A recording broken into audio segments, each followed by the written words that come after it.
We're going to look at the job description of a salesperson.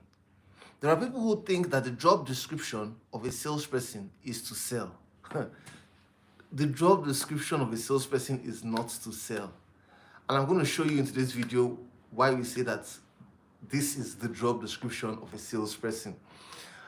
My name is Iyore. I've trained thousands of salespeople across several countries: Nigeria, Ghana, USA, UAE, Rwanda. I'm an author of several books and resources on sales, and I'm featured on lots of media platforms to talk about successful selling. I worked on an organization I was going to target to sell to 20 high net worth individuals. I was able to bring in 21 high net worth individuals to the organization in a single month. I also participated in a sales competition where I won, and I was sent for the World Cup for annual expense paid trip. I moved to another organization where I was able to double my portfolio by over 100% in just 11 months. Now I'm the CEO of UltraVantage, and my specialty is in Salesforce management. This means work with sales teams, partnering with CEOs and the team leads to help them optimize their results and help them get sales results faster and in record time, through strategy as well, of course. So ladies and gentlemen, let me walk you through in today's video. When we say job description talks about the activities that you need to do, that you were paid to do to justify your earnings or to contribute to the organization.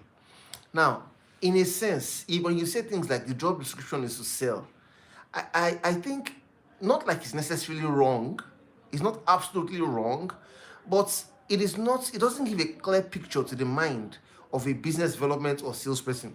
I was running a training program a few days ago, and in that training program, I remember one of the participants asked me, and she said, "Please, what exactly am I supposed to do?" Now, she had moved into the BD team. Think about it. She moved into the business development team. And of course, anybody who hears the word business development or sales team, you would expect that it is about bringing in revenue to the company. But she still felt she wasn't clear on what her job description was. And the HR, of course, in this company had not really outlined and given them a document to show that this is your job description, read it and understand what you're supposed to do. So one of the ways you can simplify this process and help you know what the job description is to just understand what I'm about to tell you now. The job description of a salesperson is not to make phone calls. You see, if an accountant or HR professional or any operational staff is moving around the office, making calls, sending emails, going to the MD's office to talk to the MD, coming out of the office to do other things, talking to colleagues here and there, that could form part of their work to help them achieve their objective.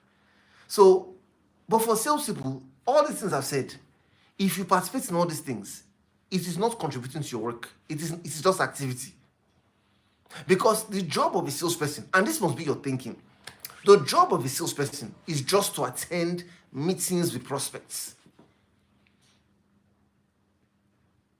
The more meetings you have with people who can do business with you, with people that can buy your product or service, the more chances you have of being able to meet any target or any objective that is set for you. So think meetings. Think meetings. Think meetings.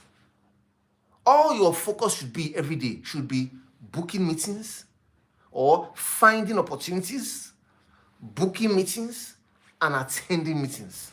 Any day you don't attend a meeting with a potential buyer, or maybe even with an existing client for the opportunity to upsell, cross-sell, or deepen the relationship, any day that doesn't happen, but you spend that day sending emails, making phone calls, work hasn't happened that day.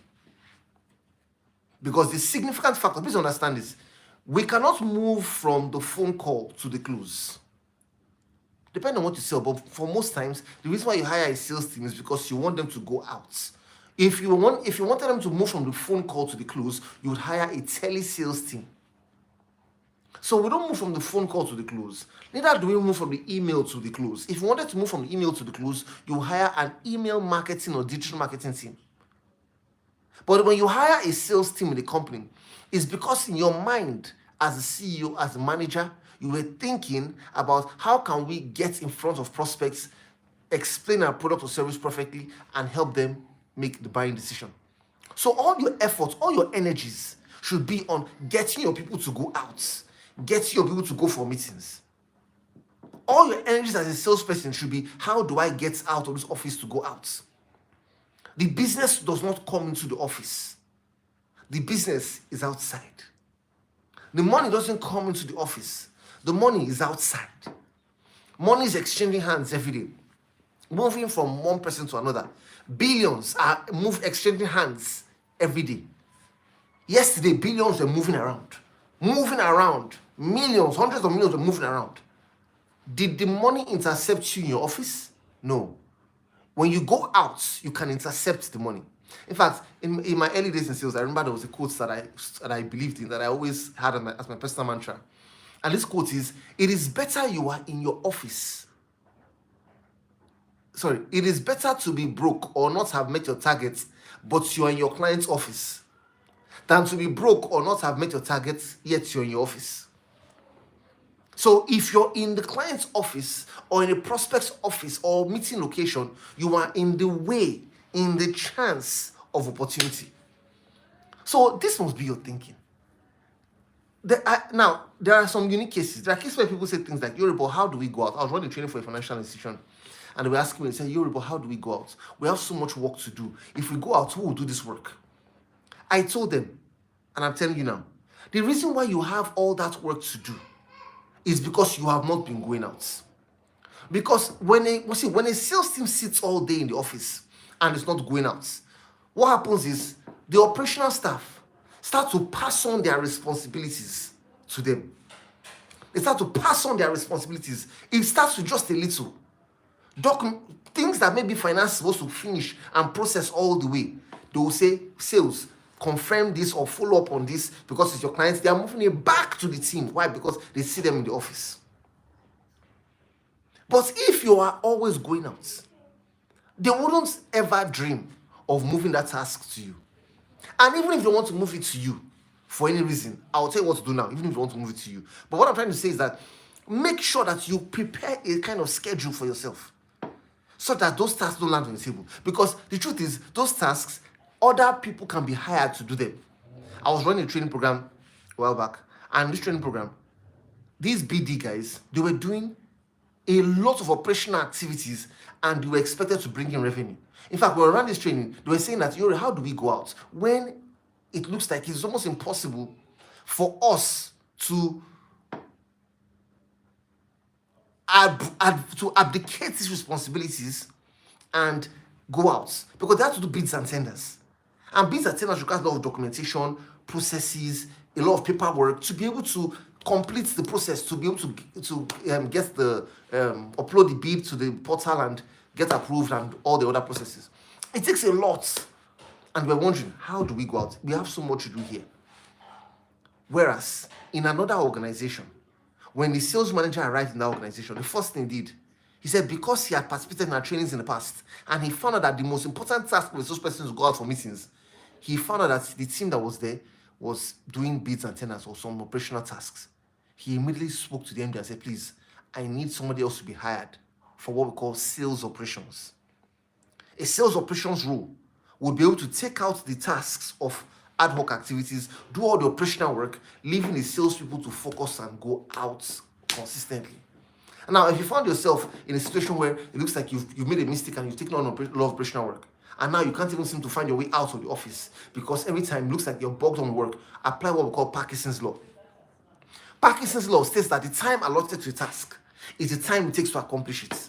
This means that if you want to spend 1 hour to clean your room, it will take you 1 hour to clean your room. But if you decide to spend 15 minutes or 20 minutes to clean your room, you probably do it in 20 minutes. The time allotted to a task is the time it takes to accomplish it. Another level of Parkinson's law, let me not go beyond that, right? So my point is that it's got time. I can't go another level. Now my point is that if you know that you have your most important task, which is go for meetings, put that first in the day. When we talk about time management is about what you do first. It's not about completing a list of activities. It's about prioritizing. So go for meetings first. When you get back from your meetings, maybe around 4 p.m., the next thing you want to do,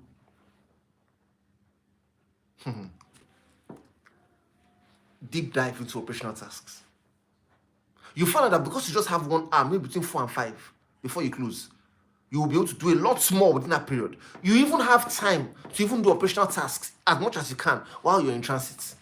So while you're in transit from meeting to meeting, instead of sleeping in the car, use that opportunity. do operational tasks, so that you will be able to meet up with whatever budgets or whatever targets that have been set for you.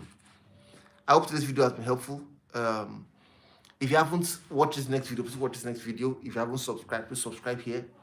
Thanks so much for watching this video, and I'm sure that with this video right now, you're going to be able to restructure yourself to be able to go for more meetings and be able to meet whatever target that's before you. Thanks so much for watching. I'll talk to you soon.